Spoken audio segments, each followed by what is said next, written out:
நம்முடைய நம்பர்ஸ் கிடைச்ச உடனே நம்ம ஜிமெயில் ஐடி போட போகும்போது சேம் கூகுளை போலே செயல்பட்டு என்ன ஃபோன் யூஸ் பண்ணியாமோ அதுக்கு தகுந்தாறு அவங்க சாஃப்ட்வேரை லான்ச் பண்ணுறது. அப்புறமா பக்கத்தில் உள்ள ஃபோனை near device searching, near device scanning என்ற முறையில் பக்கத்தில் இருக்கிற சிஸ்டங்களை ஸ்கேன் பண்ணி நம்ம சிஸ்டம் அப்டேட்டுன்னு அப்டேட் பண்ணோன்னா அதுக்கு சிஸ்டம் லான்ச்சர்னு லான்ச் ஆகி நம்ம அனுப்புகிற மெசேஜு, நம்ம வாட்ஸ்அப் எடுக்கும்போது அதில் உள்ள பின் நம்பரு ஆட்டோ ஃபில் பண்ணுற போல் பண்ணிவிட்டு அவங்களுக்கு போகும்படியாட்டு அமைக்கிறது, சிஸ்டங்களை செட் பண்ணுறது. அதுபோல் கேலக்ஸி இருக்குல்ல ஃபோட்டோ கேமராவை ஆட் பண்ணிச்சு நம்ம கேமரா வழியாக எடுக்கிற ஷாட்டு, ஸ்க்ரீன்ஷாட்டு இதோட எல்லாம் அவங்களுக்கு போகும்படியாட்டு பண்ணுறது. கூகுள் ஃபோட்டோஸுக்கு போகாமல் கூகுள் ஃபோட்டோஸ்ன்னு ஒன்று இருக்கும், அதுக்கு போகாமல் மேகம் போல் ஒன்று இருக்குமே கூகுள் க்ளூடில் போகிறது போல் 30 நாள் க்ளூடில் வச்சு அவங்க பாதுகாக்கிறது போல் நம்ம கூகுளுக்கு ஒரு மெசேஜ் அனுப்ப முடியாதது போல் எந்த மெசேஜும் நம்ம சென்ட் பண்ண முடியாது, அங்கேருந்து மட்டும் வர மெசேஜ் மட்டும் வர்றது போல் அதுவும் அவங்க சிஸ்டத்துக்கு போயிட்டு அவங்க சிஸ்டத்துலேருந்து நமக்கு வர்றது போல் பண்ணி அதில் வர கேபி, ஜிபி, எம்பி எல்லாம் திருடப்படுகிறது என்றால் நீங்கள் நம்புவீர்களா? இந்த வீடியோவில் பார்த்தீங்கன்னா இந்த லிங்க் எல்லாம் இப்போ ப்ளூ கலரில் இருக்குது. ஆனால் முதல்ல அந்த மேம் எனக்கு அனுப்பும்போது எல்லாமே பிளாக் கலரில் இருந்து பார்த்துடுங்க. அப்புறமா நான் அந்த மேமுக்கு மெசேஜ் பண்ணேன், மேம் எனக்கு அந்த லிங்க் ஒன்றும் ஓப்பன் ஆகலை, எல்லாம் பிளாக் கலரில் இருக்குன்னு சொல்லிட்டு அந்த மேமுக்கு மெசேஜ் அனுப்பின உடனே தான் டக்குன்னு உடனே இதெல்லாம் ப்ளூ கலரில் சேஞ்ச் ஆகிட்டு பார்த்துடுங்க. அதுக்கடுத்து இப்போ டச் பண்ணும்போது கரெக்டாக என்ன செய்யுது, யூடியூப்பு போகுது. பார்த்துவோங்க. நம்ம பின்னாடி இருந்துட்டு விளையாடி அந்த கருந்தலைகளை எல்லாம் என்ன செய்யணும், அப்படியே கருந்தலைகளெல்லாம் வெட்டி சாய்க்கணும். அதுக்குள்ள முயற்சிகளை நம்ம தொடங்க வேண்டும்.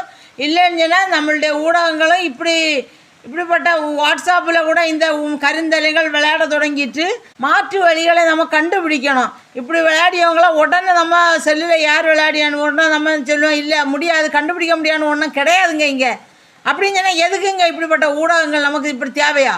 நமக்கு ஆண்ட்ராய்டு மொபைல் தேவையா? அப்போ மக்களுக்கு என்னங்க பயன்? இதில் நம்ம மக்கள் பாதிக்கப்படுகிறாங்கன்னு சொன்னால் இந்த ஊடகங்கள் மக்களுக்கு தொந்தரவு தருகிறது, மக்களுக்கு பயன்படவில்லை என்றால் பின்னாடி இருந்து ஆட்கள் நிறைய பேர் இப்படி தப்பான முறையில் விளையாடியாங்கன்னா இப்படிப்பட்ட ஆண்ட்ராய்டு மொபைல் ஃபோன் நமக்கு தேவை என்பதை ரொம்ப சிந்திக்க வேண்டிய நாட்கள் இப்போது.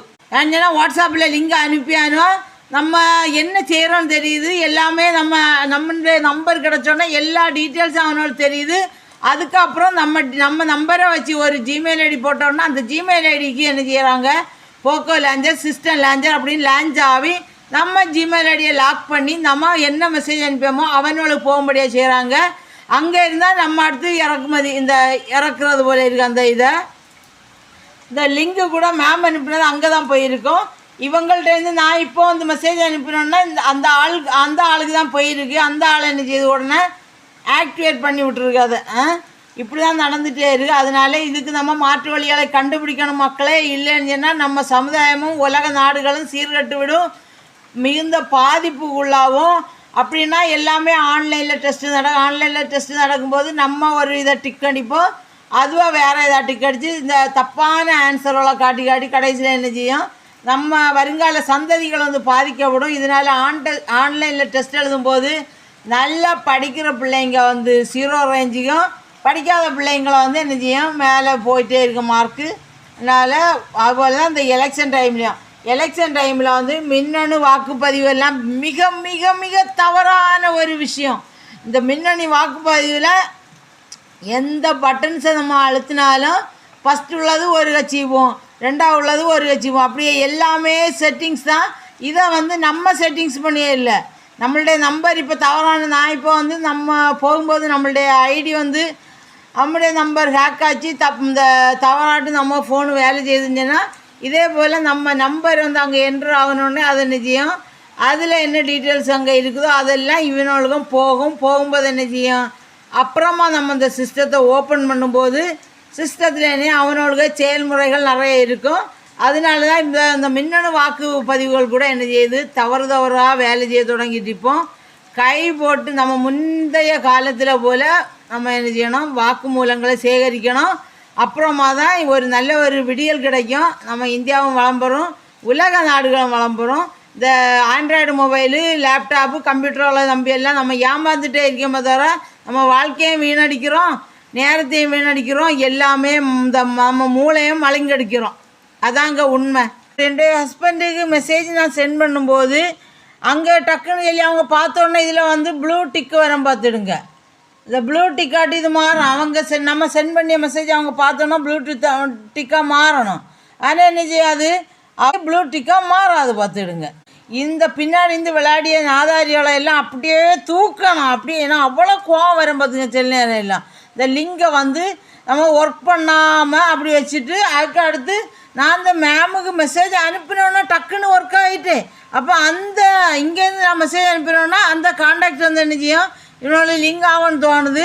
அப்போ அப்படி இருக்கும்போது அவங்க அடுத்து என்ன ஒர்க் பண்ணியாங்களோ அதெல்லாம் என்ன செய்ய முடியும் அவனால். அதுக்கு அடுத்து அந்த ஜிமெயில் ஐடியிலே லாக் பண்ணி வச்சுட்டு விளையாட தொடங்கணும்னு நினைக்கிறேன். இங்கே பார்த்துடுங்க, எனக்கு ஒரு மெசேஜ் அனுப்ப முடியாது. உன்னுடைய சிஸ்டத்தில் தானே இந்த பிரச்சனை. நீ வந்து எங்களுக்கு என்ன அப்படி கண்டுக்கிடாமல் நீங்கள் இருக்கலாம். இது வந்து என்னுடைய சிஸ்டத்தில் மட்டும் இல்லை, என்னுடைய சிஸ்டம், என்னுடைய காண்டாக்ட், அந்த காண்டாக்ட் இருக்கிற காண்டாக்ட் அப்படி தொடர்ச்சியாக காண்டாக்ட் வழியாக போயிட்டே இருக்குது. இதை வந்து யாருடைய காண்டாக்ட்லேருந்து எனக்கு வந்தனும் தெரியாது, என்னுடைய காண்டாக்ட்லேருந்து உங்களுக்கு வந்ததானும் தெரியாது. இதற்கு வந்து ஒரு முற்றுப்புள்ளி வைக்க வேண்டிய நேரம் இது.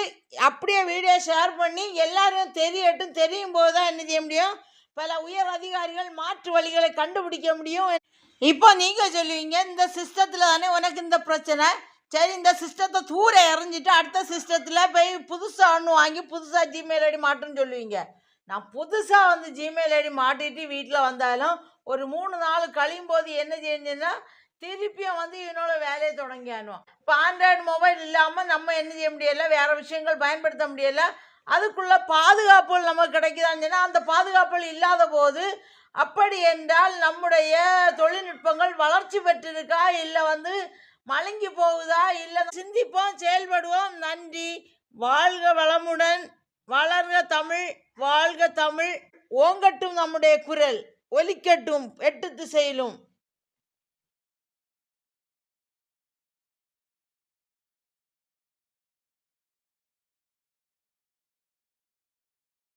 ஒரு வாட்ஸ்அப்பை பொறுத்த வரைக்கும் நமக்கு மேலே இருக்க மெசேஜ் கண்டிப்பாக வரும். Messages R calls end-to-end encrypted இப்படி இந்த இது மெசேஜ் வரும் பார்த்துருங்க. ஆனால் யுவர் செக்யூரிட்டி கோடு வித் அந்த ஆள் சேஞ்ச் பண்ணுறது வரவே வரக்கூடாது.